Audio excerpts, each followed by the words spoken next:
أعوذ بالله من الشيطان الرجيم. بسم الله الرحمن الرحيم.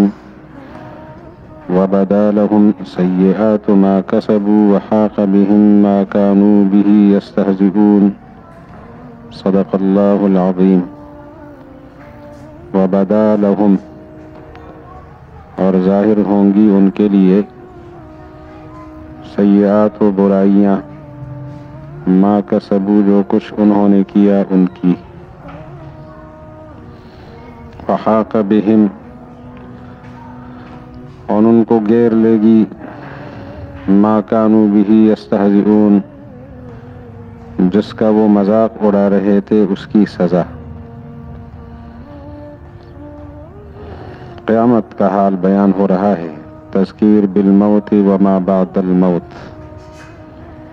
قرآن پاک کی کوئی آیت 5 باتوں سے باہر نہیں ہے،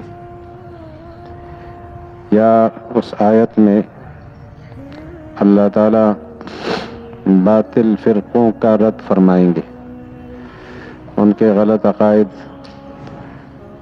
اور ان کی غلط باتیں، ان کے غلط نظریات ہمارے سامنے رکھیں گے،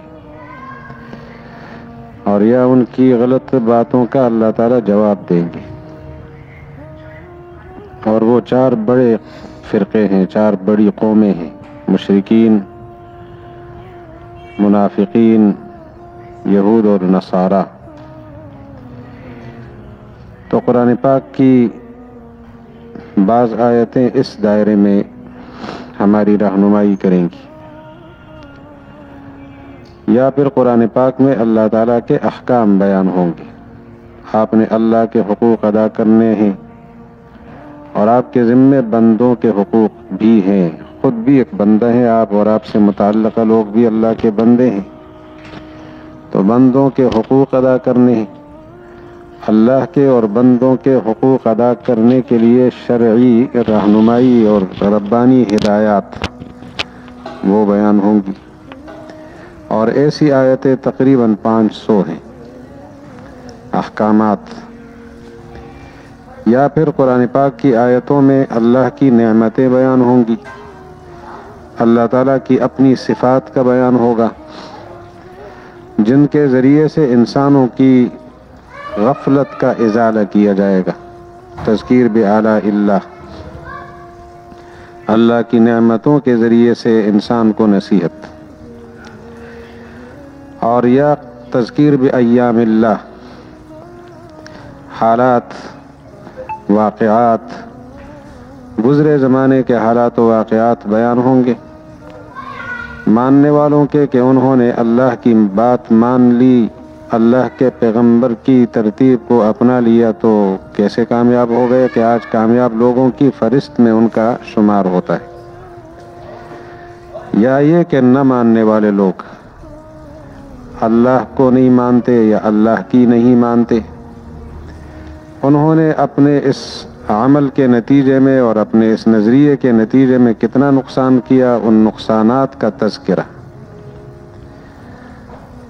اور یا تذکیر بالموت و بعد الموت، انجام کا ذکر کہ مستقبل کیا ہوگا، موت اور موت کے بعد کے حالات بیان ہوں گے۔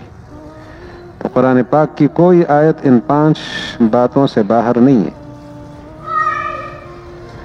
اور تذکیر بآلاء اللہ، بعض لوگ احسانات یاد کرتے ہیں تو سمجھ جاتے ہیں، انسان کی طبیعت ہے کہ کسی کے احسان کے نیچے آ جائے تو دب جاتا ہے۔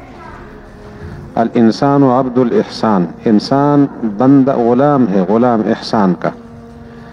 احسانات کے سامنے انسان کی زبان بند ہو جاتی ہے، تو اللہ تعالیٰ اپنے احسانات یاد دلاتے ہیں کہ ان احسانات کو دیکھو، مان لو۔ بعض لوگ ماضی کے واقعات سے عبرت حاصل کر لیتے ہیں، اور بعض لوگ مستقبل کا انجام ان کے سامنے آ جائے، ان کے اعمال اور کردار کا، تو وہ سمجھ جاتے ہیں۔ تو سمجھانے کے لیے اللہ جل شانہ نے تذکیر بآلاء اللہ، اپنی نعمتوں کا تذکرہ کیا ہے، یا واقعات کا ذکر کیا ہے، یا موت اور بعد الموت کے حالات سنائے۔ یہ آیت بعد الموت کے حالات کو بیان کر رہی ہے، اور بعد الموت کے حالات کی دو صورتیں ہوتی ہیں، یا وہاں کی مشکل حالتیں، اس کو تخویف کہا جاتا ہے، یا وہاں کے مزے اور وہاں کا سکون، اسے بشارت اور خوشخبری کہا جاتا ہے۔ تو اس آیت میں تخویف کا پہلو ہے، ڈرایا جا رہا ہے، برے اعمال کے نتائج سے ڈرایا جا رہا ہے، اور بات یہ فرمائی جا رہی ہے کہ ان کو اپنی برائی پر نظر آ جائے گی۔ دنیا میں انسان عجیب ہے، انسان کو اپنی برائی کبھی نظر نہیں آئے گی، دوسرے کی اچھائی نظر نہیں آئے گی، دوسرے کی خوبی اور اپنی برائی یہ انسان نہیں دیکھتا۔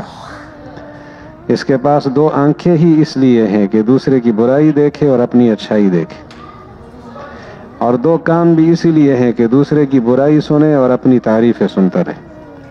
انسان کی طبیعت ہے، دوسرے کی برائی نظر آتی ہے، اگر اچھائی ہو اس میں بھی برائی کا پہلو نکال دے گا، اور اپنی برائیوں میں بھی اچھائی کی باتیں نکال دے گا، اچھائی کی شکلیں بنا دے گا، پہلو نکال دے گا کہ یہ اس میں یہ خوبی ہے۔ تو قیامت کے دن ایسا نہیں ہوگا، انسان اپنی برائی کو برائی سمجھے گا اور سامنے آئے گی کہ واقعی برائی ہے اور خطرناک برائی ہے۔ تو اللہ تعالیٰ فرماتے ہیں قیامت کے دن اپنے برے اعمال کو دیکھ لے گا اور برا سمجھ کر دیکھ لے گا، یعنی پوری طرح برا سمجھے گا، اور دوسرا یہ کہ جو اس کی سزا ہے وہ پھر چاروں طرف سے گھیر لے گی۔ تو اگر دنیا میں انسان کو احساس ہو جائے کہ جو کچھ کر رہا ہوں یہ برا ہے تو تبدیلی اختیار کر لے، وہاں ایسا نہیں ہے، وہاں برائی نظر آئے گی تو اس کی سزا چاروں طرف سے گھیر لے گی، نہ سامنے جانے کا راستہ، نہ پیچھے بھاگنے کا راستہ، نہ دائیں بھائیں ہٹنے کا راستہ، سزا کی گرفت میں آ جائے گا۔ اللہ تعالیٰ حفاظت فرمائے وہاں کے حالات جب ہم پڑھتے ہیں نا جی، قیامت کے حالات پڑھنے سے انسان کی بڑی تربیت ہوتی ہے، حالات پڑھنے، سننے اور بار بار ان پر غور کرنے سے بڑی تربیت ہوتی ہے، انسان تبدیل ہوتا ہے۔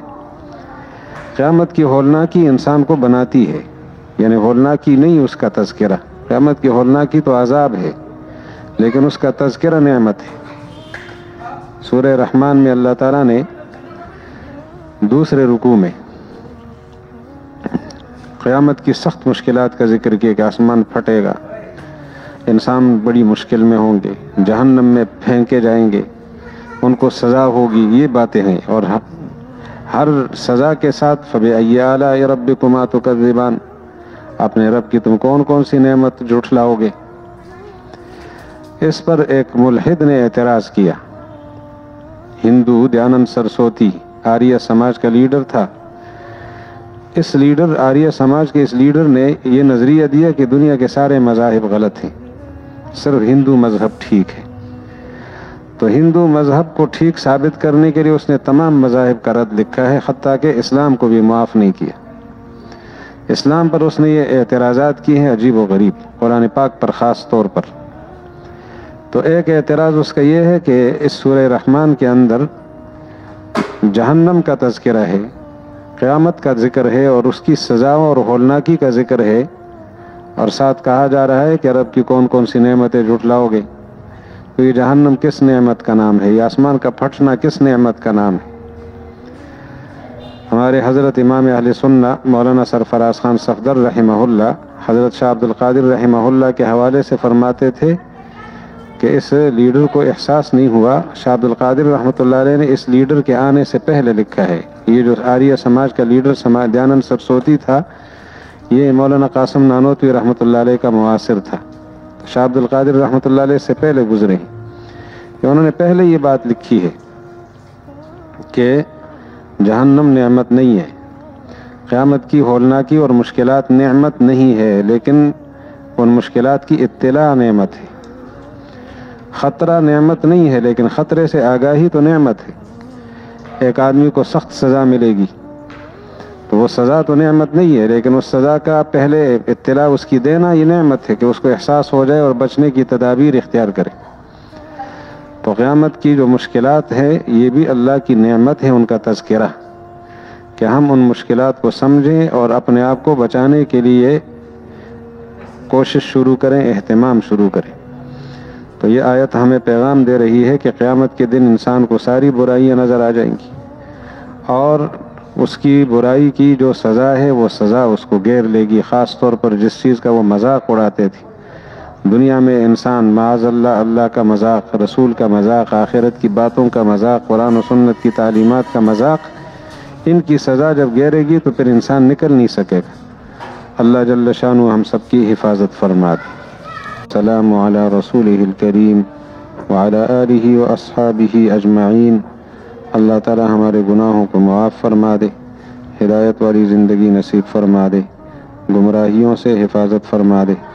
اللہ جل شانہ دنیا اور آخرت کی ہر پریشانی سے ہماری حفاظت فرما دے. تمام فوت شدہ مسلمانوں کی اللہ تعالی مغفرت فرما دے، بیماروں کو شفا عطا فرما دے. صلی اللہ علی النبی الکریم علیہ.